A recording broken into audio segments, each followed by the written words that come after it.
let's look at the reasons as to why some books were rejected in the compiling of the New Testament canon. I told you there was a criteria which was used in selection of the 27 books that formed the New Testament canon.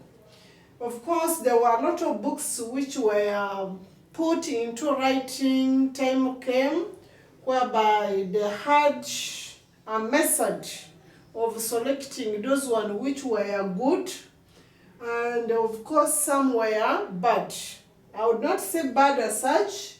Some did not qualify to the standards which they had put into place.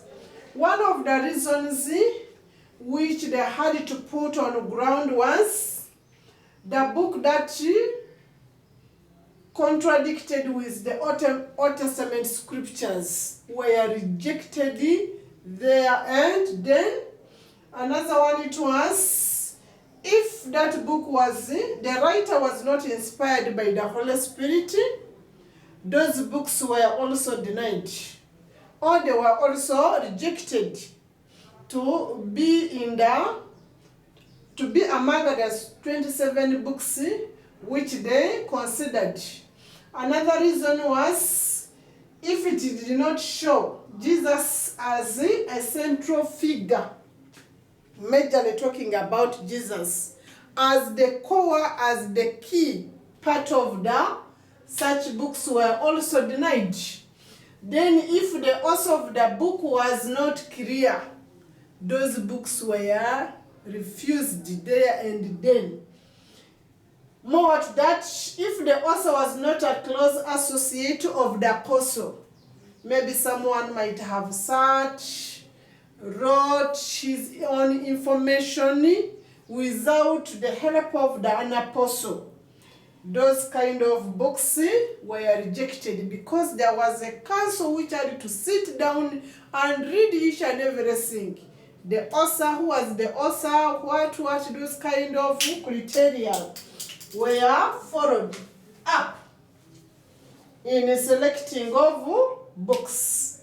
Then if the message was contradicting with the true gospel of Jesus Christ, such kind of books were also denied to be part of. Then if the message in the book was not morally upright, because there were kind of writing about abuse that Mary, after producing Jesus, she also went and produced other children, such kind of information, that Jesus was caught stealing timber, that's why he was hanged on the... Sincerely, if the book was not addressed to any particular community, like an example which I gave you, Paul's letter addressed to Romans, to Colossians, to Ephesians, some of the information were just written anyhow, without a particular community, and what was the reason of writing such kind of letters to that particular community. Those kind of books were also nullified. More to that, if the message in the book was not universal in nature, that the message would cut across all the generation, those kind of writing were also rejected. Then if the author of the book lacked a sound character, those books were also rejected. If the book had not been regularly used in the public worship, some of the books are there, for example, in the Old Testament, which nobody has ever bothered to open about. But in the New Testament, it was one of the factors to be considered. Has this book ever been used by any other person? Let it be in public worship or private worship. So they could really look into deep into grassroots to find out whether the any other person has ever used this such kind of a book.